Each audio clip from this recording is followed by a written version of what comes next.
Hello, I'm Michelle Yana-Chan and welcome to Fast Track's Insider Guide, top travel tips on where to go over the coming months.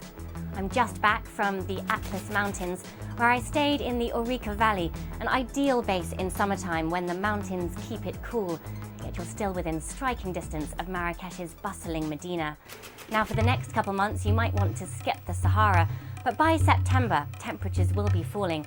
I discovered some wonderful desert journeys beginning in Mohammed in southwest Morocco, offering a 10-day circuit across the dunes, travelling with camels and taking shelter in Berber tents.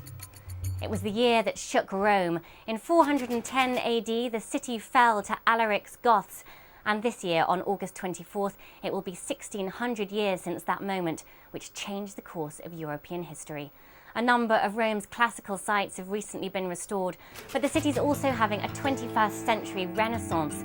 There's Maxi, Italy's first national museum of contemporary art and architecture, designed by Zaha Hadid, and it's a hot ticket to hear the orchestra of the Accademia Nazionale di Santa Cecilia under Antonio Capano.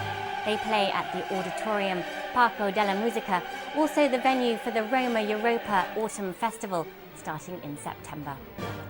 Best known for inspiring Charles Darwin's theory of evolution, the Galapagos Islands are a year-round destination, but August is one of the best months, especially for divers.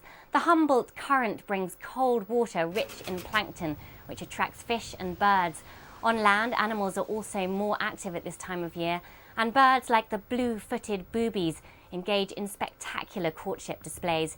Be aware there are some worries about the impact of tourism here. In fact, UNESCO has listed the Galapagos as an endangered World Heritage Site. For an alternative, try the Falkland Islands, where Darwin also spent time. Here are penguins, elephant seals and killer whales, but save that trip for later in the year when the weather warms up. There's good news for adventurous travellers with a head for high altitude. India has opened access to over 100 peaks in Kashmir. It's the perfect time of year for trekking there, with a couple more months left before the summer ends. Kashmir is also one of the best places to witness Buddhist culture.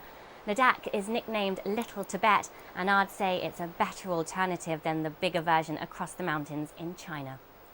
In July, the circus is coming to town.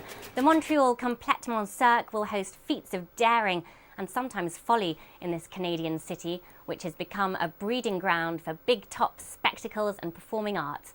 There'll be jugglers, clowns and cabaret, all with a contemporary twist. One exhibition to catch will be the Dreamweavers at the McCord Museum, showing costumes by Cirque du Soleil, themselves based in Montreal. And if you haven't seen Cirque du Soleil's show Love, a tribute to the music of the Beatles, mark it down for your next trip through Las Vegas, where it's playing at the Mirage.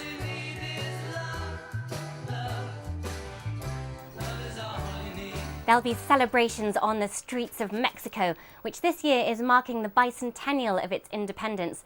On September 15th, there'll be music and marches, fiestas and feasting, centered in the small town of Dolores Hidalgo, heart of the uprising against the Spanish.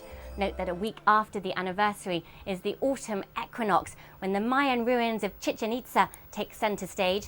The light at sunset casts a shadow over the huge Kukulkan pyramid to create the shape of a serpent. That's all for this month's Insider Guide. Thanks for checking in. Happy travelling. Until next time.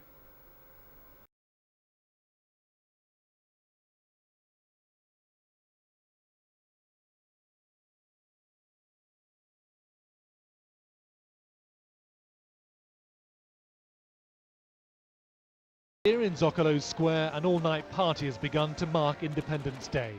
It was supposed to have been kicked off by a traditional grito, or cry, from the President Vicente Fox.